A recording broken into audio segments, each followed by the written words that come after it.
Voilà. Bonjour à tous. La paracha de cette semaine, la paracha Vayechi, c'est aussi la dernière paracha qu'on apprend dans le Chumash Bereshit, un Chumash dans lequel on a vécu avec la naissance de l'humanité, les 6 jours de création. Après, on a avancé avec la naissance des 3 patriarches. Et c'était un Chumash dans lequel on a vu le mariage des 3 patriarches, les enfants, jusqu'à ce qu'on arrive dans la paracha de cette semaine avec les bénédictions de Yaakov. Les bénédictions de Yaakov à ses enfants avant de partir de ce monde. On a parlé longuement dans les différents cours cette semaine. Vous pouvez voir tous les cours en replay sur l'application eTorah, E-T-O-R-A-H, dans lequel on a parlé longuement sur comment ça se fait que Reuven a perdu la prêtrise et il a perdu le droit de naissance, pourquoi ça a été transféré à Yehuda. Hier, on a vu un long cours sur la possibilité qu'on pouvait croire qu'en réalité Yaakov était en train de maudire Shimon et Lévi, alors qu'en réalité c'était les plus grandes bénédictions qu'il leur a données. Hier soir, on a eu un cours très intéressant, le travail des étudiants sur la procréation, l'avortement et pourquoi avoir des enfants, en préface à la paracha de la semaine prochaine, la paracha Shemot, mais suite à tout ce qu'on a vu dans cette semaine, avec les différents épisodes, dans ce Chumash, je veux dire, avec les différents épisodes de toutes ces femmes de matriarches du peuple juif qui étaient stériles avant d'avoir des enfants, très riches. Et bien sûr, le cours de Tania qu'on a eu après-midi sur le Benoni, tout ça on peut voir en replay sur l'application eTorah, E-T-O-R-A-H sur Google et Apple. Aujourd'hui, on va voir un discours que Rabbi a prononcé en 86, ce Shabbat Vayechi, mais un discours fondamental pour la compréhension. Comment se fait-il que Yaakov fait jurer à son fils, Yosef, ne m'enterre pas en Égypte. Al-na tikbereni b'Mitzrayim. Yaakov demande à son fils de pouvoir quitter l'Égypte. Et de l'autre côté, Yosef, la Torah termine les 3 derniers mots du Chumash Bereshit. Vayisem ba'aron b'Mitzrayim, Yosef a été placé en Égypte. Le contraste entre le père et le fils. Pourquoi Yaakov a dû quitter l'Égypte et pourquoi Yosef est resté en Égypte. Alors regardons le texte. Et bien sûr, ce Shabbat, c'est le Shabbat dans lequel on va parler. On termine tous les Sefer, et puisqu'on termine tous les Sefer, on a l'habitude de souhaiter Chazak, Chazak, Venit Chazak, qu'on soit fort, que Dieu nous donne la force et le pouvoir de pouvoir continuer à avancer dans la Torah et commencer le nouveau livre, le Chumash Shemot. Et donc la Bible raconte comme quoi on sait très bien qu'on a la coutume qu'à chaque fois qu'on termine un livre, on a l'habitude de dire en général Chazak, Chazak, Venit Chazak. Et une des raisons, c'est comme le Midrash nous dit Lo yamush sefer Torah zemipicha, de ne pas s'arrêter d'apprendre. Ça veut dire, en réalité, on parle de Yoshua. Et quand Yoshua il a fini, premier livre, et prendre la Torah, Dieu lui a dit Chazak ve'emat. Dieu lui a dit sois fort. Dieu lui a dit prends le courage, la force de pouvoir avancer à étudier. Et de là on apprend, comme c'est écrit dans le Sefer Amanik, de Mikan, que celui qui est Messayem et la Torah, celui qui finit toute la Torah, qu'on a l'habitude de lui dire, quand on finit le Chumash, Ambrim le Chazak, on a l'habitude de lui dire bravo. Viennent les Acharonim, les différents commentateurs, le Pri Chadash d'Orach Chaim, Shulchan Aruch, te donne la raison d'après ce qui est basé sur l'Agmara. Arba tzrichim chizuk. 4 personnes ont besoin de courage, de force, de leur donner de la force. Rashi te dit, sheitrazek adam bahem tamid bechol kocho, qu'un homme doit pouvoir se renforcer avec toutes ses forces. Ve'eluen Torah ou ma'asim tovim. Quand tu apprends la Torah et tu fais des bonnes actions, Torah ou ma'asim tovim minayin, d'où je sais par rapport à la Torah et les bonnes actions, shene'emar, parce que c'est écrit Rak, Chazak, Ve'emat, sois fort, Meod, très fort, Lishmor, Ve'larasot, Kechol la Torah, pour pouvoir garder et faire toute cette Torah, Ve'chazak, ba Torah, Ve'emat, Ve'masim Tovim. Sois fort avec la Torah et sois fort avec la pratique des bonnes actions. Ça veut dire que le fait qu'on a l'habitude de souhaiter à la fin d'un Chumash, Chazak, Chazak, Venit Chazak, surtout quand on termine un sujet comme un livre entier, de 5 livres de la Torah, c'est pour donner la force au peuple juif de pouvoir se renforcer doublement et triplement. Parce qu'on répète, Chazak, Chazak, Venit Chazak, 3 fois. Sois fort, renforce-toi, et prends des forces pour pouvoir continuer. Et après ça, encore une autre fois, par le Baal Koré, celui qui lit la Torah. Maintenant, on a dit tout à l'heure qu'on a l'habitude en général aujourd'hui de le faire à chaque fois qu'on finit un des 5 livres. Et c'est surtout la fin, la dernière partie du livre avec lequel le livre se termine. On comprend qu'il y a aussi un sujet général avec toute la Torah, que mis à part le fait qu'on vient de terminer un livre, il y a un rapport particulier avec le livre qu'on vient de terminer. En 2 mots, la lecture qu'on vient de terminer, puisque ce n'est pas par hasard que le Chumash Bereshit termine avec Vayechi, que Vayechi termine avec le sujet de la mort de Yosef, et que juste après on te dit Chazak, Chazak, Venit Chazak. Donc même si ce mot est dit pour donner la force au peuple juif, parce qu'on vient de terminer tout un livre, il y a bien sûr un lien avec le dernier verset, les derniers sujets qu'on vient de parler. À tel point. C'est un minag, genre. C'est un minag, mais là, encore une fois, il n'y a pas de hasard dans la Torah. Au final, c'est qui me dit Chazak? On ne dit pas Chazak au début de la paracha, on le dit à la fin. Ça veut dire celui qui a eu la dernière montée. Une fois que celui qui est monté à Shvi, il est monté à la 7e montée, là on a l'habitude de dire Chazak, Chazak, Venit Chazak. Avec des bénédictions avant et après. C'est très bien ce que l'Admorazaken nous dit. On a l'habitude de vivre et on doit vivre avec le temps la paracha de la semaine, et particulièrement la paracha qu'on lit ce jour-là. Et de là on comprend que quand on termine la Torah, et on dit Chazak, Chazak, Venit Chazak, on demande à Dieu de nous donner la force pour pouvoir continuer à avoir de la force à étudier et à apprendre. On vit avec la paracha de cette semaine et on vit avec la paracha que nous avons appris aujourd'hui. Et donc, mis à part le fait qu'il y a un rapport général avec le livre qu'on est en train de lire, il y a un rapport particulier avec la paracha de cette semaine et il y a un rapport particulier avec le paragraphe d'aujourd'hui. Quand on parle de ce Shabbat Chazak, Shabbat Vayechi, bien sûr que c'est en rapport avec la fin du Chumash Bereshit. Alors, comme on a dit tout à l'heure, d'abord, ça donne une force particulière au peuple juif de pouvoir être fort dans l'étude de la Torah et la pratique des mitzvot. Mais on ne peut pas oublier qu'on termine le premier livre des 5 livres. Et donc, d'abord, c'est la première fois, depuis qu'on a commencé la nouvelle année, qu'on souhaite Chazak, Chazak, Venit Chazak, qu'on souhaite avoir la force. Et c'est aussi la première fois qu'on donne la force pour pouvoir se renforcer dans l'étude de la Torah et les mitzvot.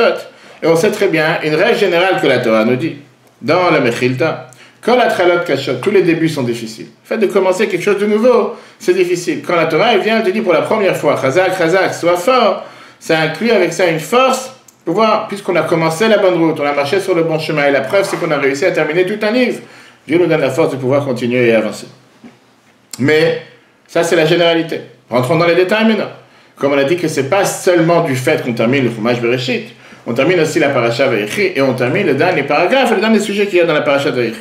Et donc on est bien obligé de dire qu'il y a un rapport particulier avec cette fête de dire Chazak, de dire sois fort, doublement, triplement fort, avec le fait qu'on a terminé tout le livre, avec le fait qu'on a terminé la paracha Vayechi, et avec le fait qu'on termine le dernier paragraphe de la paracha Vayechi. Et l'explication doit être une explication qui doit être adaptée pour chaque juif. Puisque la Torah te dit Torah tzivalanu Moshe Morasha Keilat Yaakov, qui veut dire la Torah c'est un héritage pour tous les peuples juifs, hommes, femmes, enfants, du plus grand au plus petit. Puisque même les enfants ils sont à la synagogue ce Shabbat, et même les enfants ils reçoivent et ils disent, répètent tous ensemble Chazak, Chazak, Venit Chazak. Ce qui veut dire, ça ne suffit pas d'expliquer les choses dans les plus grands secrets de la Torah, dans les manières les plus cachées de la Torah, mais on doit l'expliquer d'une manière que chacun peut le comprendre. Viens, le rabbi te demande ici une question, comme je t'ai dit tout à l'heure, une question qui est apparemment bizarre, quelque chose qui nous dérange. On sait que le dernier verset de la paracha de cette semaine te donne une question, une manière d'un étonnement par rapport à tout le livre Bereshit. Le dernier verset de tout le livre Bereshit, avec lequel on termine tout un sefer, c'est encore une fois, c'est un point particulier. C'est pas juste par hasard que la Torah a décidé de terminer le livre de cette façon. On se dit, Vayamot Yosef ben Mea v'Es Hashanim. Yosef est mort à l'âge de 110 ans. Vayachantu oto l'a embaumé, comme on a fait à son père Yaakov. On a parlé des corrélations entre Yosef et Yaakov la semaine dernière. Vayisem Aaron de Mitzrayim, il a été placé dans une tombe, dans un cercueil en Égypte. Quand est-ce que Yosef est sorti d'Égypte? On sait très bien que quand le peuple juif est sorti d'Égypte plusieurs centaines d'années plus tard, quand Moshe a voulu faire sortir le peuple juif, là il a pris Serah Batachel, qui était une femme très âgée, et elle lui a dit où se trouve le cercueil de Yosef. Il se trouvait dans le Nil, au profond du Nil.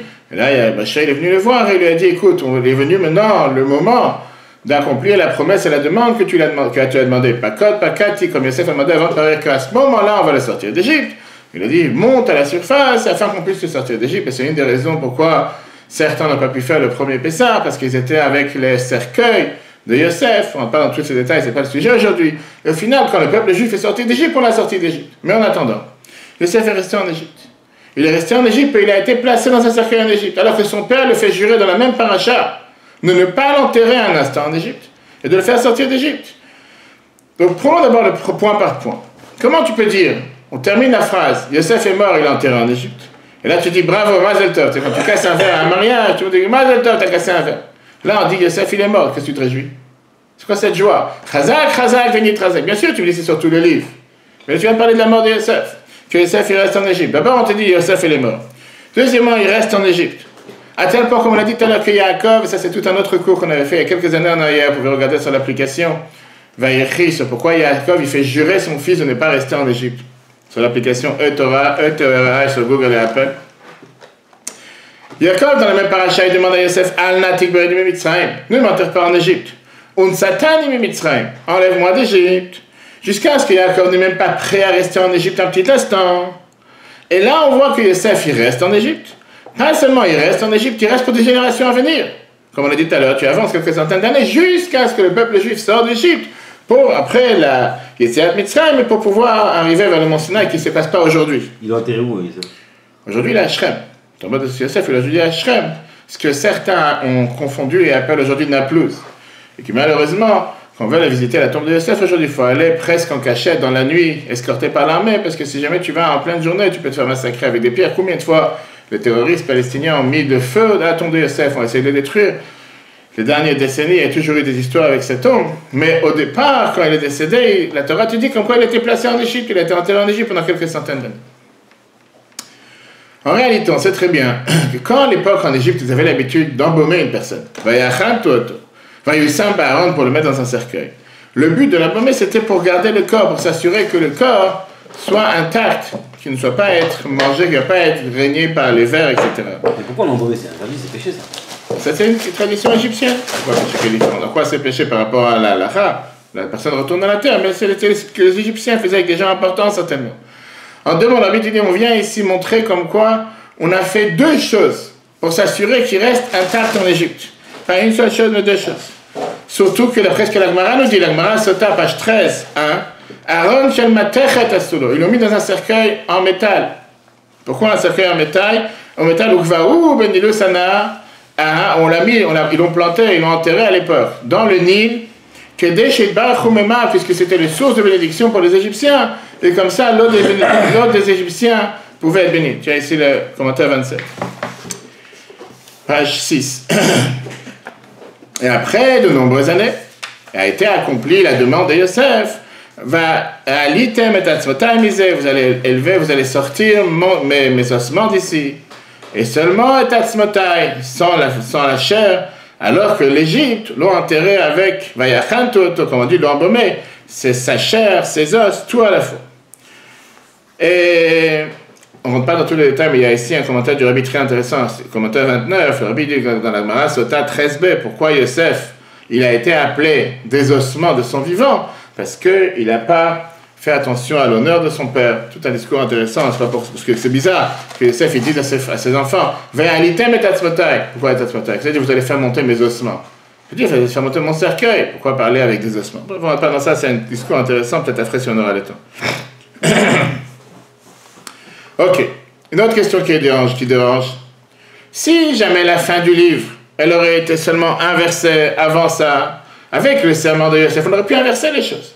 On a pu dire que Yosef il est mort, il a été enterré, mais qu'avant de mourir, il a dit Ve'elokim, pakadifkad etrem, Dieu va vous libérer, Ve'ela etrem enaretz azot, il va vous faire monter de cette terre, Ela haaretz asher nishba l'Avraham, Yitzhak ou Yaakov, à la terre qui a été promis à Avraham, Yitzhak et Yaakov, Ve'alitem et atzmotai misé, vous allez faire sortir mes ossements d'ici, et comme ça on va terminer la paracha. On va dire que ce serait terminé sur une bonne note, sur une note positive. On a pu comprendre comment on a un petit chizouk, on a un renforcement du fait que Yosef te donne de l'espoir, on va sortir d'Égypte, il demande de sortir son cercueil, que finalement on va sortir d'Égypte, ok. Mais là, la Torah a décidé de terminer avec quelque chose qui est apparemment déprimant, apparemment quelque chose de négatif, on sait combien on a le devoir d'être Messaïmim Betov, à chaque fois de terminer avec quelque chose de positif. On sait qu'en règle générale, on ne termine pas avec quelque chose de négatif. Vayamot Yosef, le dernier verset de tout le Chumash Bereshit, Vayachantoto, il a été embaumé. Vayusam Baron de Mitzrayim, il a été placé, Vayusam Baron de Mitzrayim, il a été placé dans une tombe en Égypte. C'est apparemment tout le contraire de la promesse que Dieu il a fait en disant que Yosef a dit qu'Elohim pakod ifkod. En attendant, on voit que Yosef il est mort et il est enterré en Égypte. Comment tu peux recevoir de ça un renforcement, un chizouk, de se renforcer en disant tout va bien que quoi, que je reste enterré en Égypte et je reste enterré en Égypte pour des générations à venir. Merveilleuse question, la Bible a débattu de ça pendant longtemps. On va voir ici une réponse intéressante. Avant que le peuple juif est descendu en Égypte, pour l'instant cette semaine, c'est vrai que Yaakov il vient et dit que les 17 meilleures années de sa vie sont en Égypte, le peuple juif descend en Égypte, mais l'exil n'a pas encore réellement commencé. La semaine prochaine, là on va commencer avec les travaux forcés, etc. Mais pour l'instant, on est encore dans une situation qui est sympa si on peut dire. La terre de Goshen, au Club Med, tout va bien. Yaakov il te dit que les meilleures années de sa vie sont en Égypte, c'est ce qu'il dit à Pharaon, ok. Avant que le peuple juif descende en Égypte, on a besoin de recevoir cette chizouk, cette force, pour pouvoir faire face à toutes les épreuves qu'il y a en exil, pour pouvoir être parfait dans la foi en Dieu, l'étude de la Torah et l'accomplissement des mitzvot. Donc avant qu'il va se passer ce qui se passe la semaine prochaine, que ça c'est les descentes majeures du peuple juif en Égypte, on a besoin d'avoir des forces particulières pour pouvoir surmonter toutes ces difficultés. Ça c'est d'ailleurs l'essence de tout le Chumash Bereshit qui arrive avant le livre de Shemot, comme c'est écrit justement que le livre de Bereshit dans la Gemara Avodah page 25b. Sefer HaYashar, c'est appelé le livre droit. Pourquoi? Sefer Avram, Yitzhak et Yaakov, c'est le livre d'Avram, Yitzhak et Yaakov chez Nikrou Yesharim et les Shvatim, qui sont appelés des personnes droites, qui nous parlent du service d'Avot, comme préparation et avec des forces qu'ils donnent à leurs enfants. Surtout quand les enfants vont descendre en exil, avec la promesse que Dieu il a fait aux patriarches, que le peuple juif finira par sortir d'exil, et on va arriver à aller en Israël, comme on voit qu'il a dit, que grâce à ça, on va pouvoir sortir avec une grande richesse. Plus on avance dans le livre de Bereshit, plus on voit comment ça avance encore plus, de plus en plus, la force et les encouragements qui sont donnés au peuple juif pour ce qui va se passer une fois qu'ils vont sortir d'Égypte. Jusqu'à ce qu'on arrive à la finalité de la paracha Vayechi, qui nous parle de l'effort que Yaakov donne des bénédictions à toutes les tribus qu'on a parlé longuement cette semaine. Une bénédiction pour donner à chaque tribu, particulièrement d'abord une bénédiction adaptée à chacun d'entre eux, et après la bénédiction générale, comme quoi il bénit tous les 12 tribus. Jusqu'à ce qu'on finisse le dernier verset, page 8, Vayamot Yosef Vayachantu Oto Vayesem Baron Mitzrayim. Que Yosef est mort, il a été embaumé, on l'a placé dans une tombe en Égypte. Que ça, c'est la plus grande force et le plus grand renforcement qu'on peut donner au peuple juif en étant en exil. Quelle force? De se rappeler. Pas de se rappeler. Regarde comment l'habitude dit ça. À part le fait qu'on dit surtout le Chumash Maaser Vot Siman Labanim, que l'action des patriarches est un enseignement pour les enfants, et à part les promesses que Dieu dit à Abraham, Yitzhak et Yaakov, et la promesse de Yosef en Égypte qu'il a dit au peuple juif juste avant, Velokim, par contre, que Dieu va vous faire sortir d'Égypte, on reçoit une force particulière encore en étant en exil, une force qui nous donne de la force et qui nous aide à surmonter les difficultés malgré qu'on est dans une double obscurité et qu'on n'est pas encore réellement sorti d'Égypte. Pas seulement ça, n'oublie pas qu'on va maintenant rentrer dans la vraie exil, ce qui va se passer juste après, à partir de la semaine prochaine. Le fait que Yosef reste avec eux intact en Égypte, le fait que Yosef reste ici, même si c'est pas éternellement, mais pour l'instant c'est pour quelques centaines d'années, de manière fixe, il reste avec ses ossements et sa chair, il a été embaumé, il est placé dans une tombe en Égypte. Ça donne de la force au peuple juif de pouvoir surmonter l'exil. Surmonter l'exil à tel point que par ça que l'exil va être si difficile. Savoir que Yosef est avec nous, il est enterré parmi nous, il est présent parmi nous. Ça nous donne la force de ne pas perdre le moral. Ça nous donne la force de ne pas être totalement déprimé. Ça nous donne la force de se dire, le tzaddik, il est présent avec nous. Il nous donne des forces pour pouvoir surmonter toutes les difficultés. Regarde comment Rabbi te ramène ça. Ce qui est écrit dans le Or HaChama, sur le Zohar 38. Lo yochlu Israël l'isbal hagalut. Le peuple juif ne pourra pas supporter l'exil. Ela im hashchina betocham. Seulement s'il y a la divinité parmi eux. Va hashchina tzricha yichud im yesod tzod Yosef. La divinité va s'unir avec Yosef. Velazeh utzchar shelo yalu.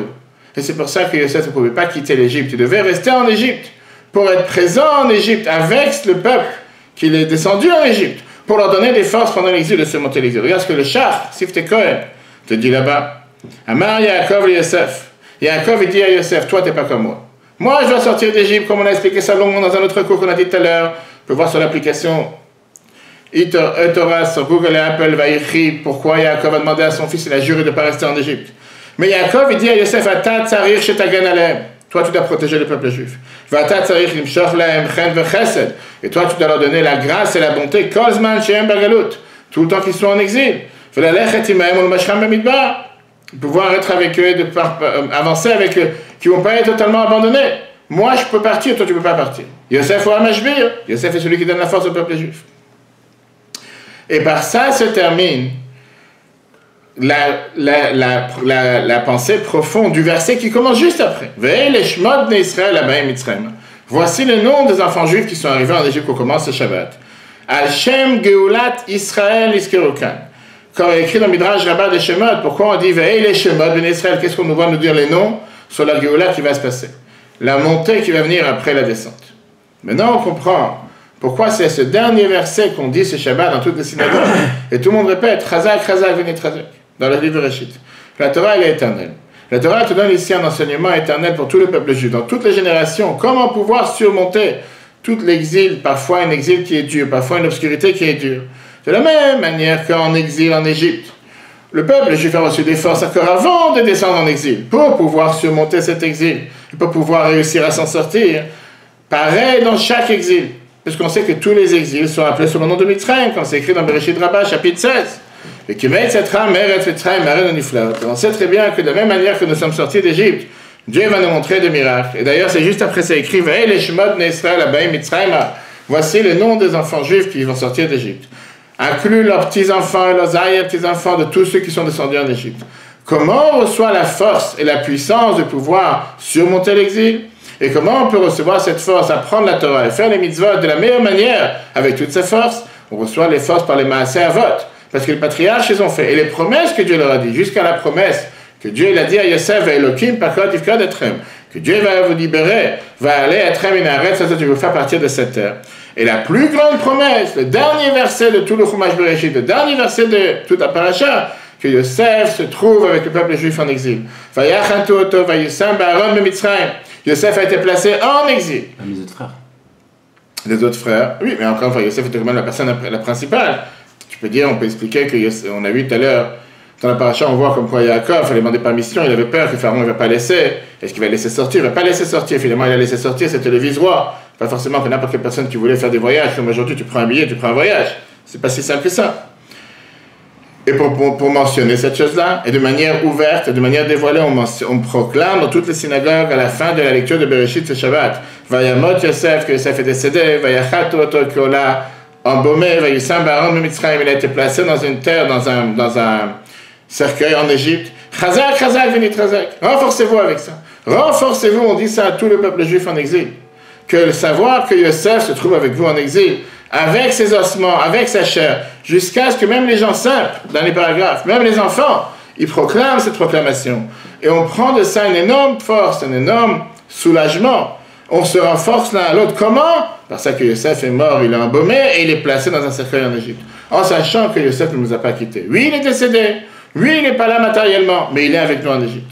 La Bible continue en te disant, en haut, deuxième paragraphe, ici, mais donc, de fait de savoir une telle chose, savoir que le peuple juif reçoit un énorme soulagement, un énorme encouragement, parce qu'en étant en exil, le tzaddik il est avec nous. On peut avoir beaucoup de force pour la pratique de la Torah, l'accomplissement des mitzvot, pas seulement le faire, mais le faire avec la plus grande beauté. Et là, le Rabbi rajoute. Ça, on sait très bien que le Rabbi, à chaque fois, il parlait de son beau-père, mais il avait aussi l'intention de parler sur lui-même, seulement à la place, il disait que c'était son beau-père, le Rabbi de la génération. Et combien de choses le Rabbi a parlé pour le peuple juif, pour les générations à venir. On sait très bien que des années avant, le 3 Tammuz 94, combien de phrases le Rabbi a parlé en allusion, que peut-être à l'époque on n'a pas fait attention, on n'a pas pris ça comme si c'était un message pour ce qui va se passer après. Et quand tu apprends ces enseignements aujourd'hui, tu vois comment ça nous parle pour nous aujourd'hui. Regarde ce que la Bible te dit que si, ça a été dit pour toutes les générations en exil, plus forte raison dans notre génération, la génération juste avant Mashiach, que puisque les générations descendent de plus en plus de niveau spirituel, Dieu il a montré au peuple juif avec sa grande bonté des enseignements clairs. À part le fait, regarde la parenthèse, que chaque juif doit essayer de trouver sans arrêt lui-même dans chaque chose qui se passe une allusion par rapport à son service de Dieu. Un enseignement que la Gemara Brachot nous dit. Regarde la Gemara Brachot, chiffre 46. La Gemara Brachot, page 55b. Limudim be'avodat ha'adam, on doit apprendre des enseignements dans le service de l'être humain. Mikol mine merot mechaye adam. De tout ce qui se passe dans la vie d'un être humain. Va'afilu mechalamot, la Gemara te dit que même un rêve que tu as eu, peut-être tu dois tirer des fois un enseignement. On peut dans l'histoire de rêve. Le dougma, la Gemara te dit un exemple. Ishkim venafal au pasuk le torpif. Tu t'es levé, tu as pensé à un verset. Un réseau de voix Tana, c'est peut-être une petite prophétie. Pas maintenant d'entrer dans la superstition que les gens commencent à faire des cauchemars. Ah oui, tu dis, revenons à notre sujet. Le nom du rabbi précédent, le 6e rabbi Chabad, c'était Yosef. Comme Yosef de la paracha de cette semaine. Et le travail du rabbi précédent ressemblait énormément au travail de Yosef. En commençant d'abord par Yosef, Hachem li ben Acher, il est appelé Yosef. Rachel, quand elle a donné naissance à Yosef, elle a dit Yosef, Hachem li ben Acher, que Dieu me rajoute un autre enfant. Et l'explication, elle est pas seulement rajouter un autre enfant matériellement, mais de transformer un Acher en Ben, transformer un enfant qui est autre en fils. Clairement, d'aller propager le judaïsme, de rapprocher tous ceux qui ne sont pas encore proches du judaïsme. Jusqu'à ce qu'il devienne un Binyamin, que lui était le seul qui est né en Israël, alors que Yosef et toutes les autres tribus, ils sont nés en dehors d'Israël. Jusqu'à ce que Binyamin, il avait deux noms, contrairement à toutes les autres tribus, Benoni et Binyamin, deux noms différents. Finalement, on a gardé seulement le nom Binyamin. En plus de ça, on sait que Yaakov l'a appelé Binyamin, et c'est comme ça le nom qui est resté jusqu'à la fin des générations. Donc même si on pouvait penser qu'il s'appelait Benoni, Yaakov, il vient, il appelle Binyamin le fils de ma droite, et on sait qu'aujourd'hui, il est appelé Binyamin tout le temps. Qu'est-ce qu'on va leur dire? Regarde des choses intéressantes. L'endroit où est enterré le rabbi précédent, il est ensemble avec nous en exil, ici en Amérique, parce que le rabbi parlait de son discours en Amérique. Et Vayisem Baaron Mitzrayim, il était placé dans une tombe en Égypte. Et nous, on peut rajouter aujourd'hui, 25 ans après que le rabbi nous a quittés matériellement, qui est exactement la même chose. Le rabbi a été enterré juste à côté du rabbi précédent, en Amérique, en dehors d'Israël, en exil. Le rabbi t'a dit, c'est quoi la raison? Pourquoi il va partir en Israël? Le rabbi a parlé du fait que tous les rabbins de Chabad, aucun d'entre eux est enterré en Israël. Parmi des centaines de tzadikim du monde entier qui ne sont pas enterrés en Israël, ça c'est pas un autre cours, si Dieu veut ce soir dans le Drash à 20h on en parlera. Mais pourquoi les rabbins sont restés en dehors, en exil? Vous dites clairement, afin que par ça il y ait la double force, la triple force pour le peuple juif. Que le peuple juif qui est avec un énorme exil, des générations juste avant Mashiach, qui puisse se renforcer avec une triple force. Regarde les mots comme on dit ça en yiddish. Qui se renforce, on encore une fois se renforcer, on vit de la moshtaken, et une troisième fois se renforcer, c'est ce qu'on dit, chazak, chazak, venit chazak. Comment on va se renforcer? Mikar chez Yosef, en sachant que Yosef avec ses ossements, kolel gam de pirouche, atzmiut, atzmot, ça ne veut pas seulement dire les ossements, mais de son essence, atzmuto, maoto de Yosef, l'essence de Yosef, nosaf amsera, à part sa chair, à part son corps, nimtza yachad imanu begalut, qui se trouve avec nous en exil. Regarde tout de suite le chiffre 57. Dans le chiffre 57, le rabbi rajoute, on voit comment le peuple, que le Zohar te dit qu'un tzaddik qui nous a quittés, se trouve dans le monde entier encore plus que de son vivant. Le fait que sa neshama n'est plus limité à un corps matériel, il est séparé du corps matériel. On a ici une réponse d'un ami. Oui, mais aujourd'hui, on n'est plus en exil. Allez, va, je prie tous les jours qu'aujourd'hui, on ne soit plus en exil. Et malheureusement, aujourd'hui, même en Israël, au Kotel, on dit la prière qu'on dit dans toutes les phrases dans le monde entier, à cause de notre faute, on a été exilé de notre terre. En étant en Israël, au Kotel, le plus proche de où était à l'époque le Saint des Saints, tout le peuple juif dit, à cause de notre faute, de nos fautes, on a été exilé en exil. Je ne pense pas qu'en Israël, aujourd'hui, ils ont une prière différente de la prière que nous avons dans le peuple juif partout où on est. Et on prie tous les jours que Mashiach arrive. À ce moment-là, on aura la Géoula, la vraie Géoula. La Géoula qui est que vraiment, on verra le temple, on verra le Beit HaMikdash, on verra Mashiach, on sera présent parmi nous, avec nos yeux. Et donc, on ne doit pas s'émouvoir de l'exil.